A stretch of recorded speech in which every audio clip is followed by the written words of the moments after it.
But I just checked the ongoing marking going on. It's clear to me that we cannot finish today. Bakit po? Sheer volume of documents. For Article 1, we're talking about 4,000 documents. Yes. But Article 1 is what again, sir? That's confidential funds. Funds. Yes. So it's not the pace. It's proceeding on a pace that's acceptable to both parties. It's just that there are just too many documentary evidence that need to be marked. Sir, how many people do you have working on it? We have 4 teams.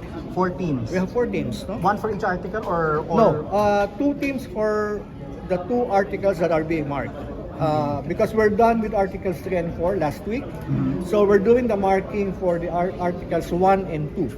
And for each article, we have devoted 2 teams each. And your estimate is tomorrow matatapos? If tomorrow, it's still just a hope that we can finish by tomorrow. Sir, sorry, yung 4,000 documents ay galing lang sa process. That's combined. Ako. That's combined. Pero sa Prosecution and Article 1 po defense yan, yun, sir. Article 1, pahabot sa Article 2, sir. I expect Article 2 to finish ahead of Article 1. But the bulk of the document that still need to be marked would form part of the documentary evidence for Article 1.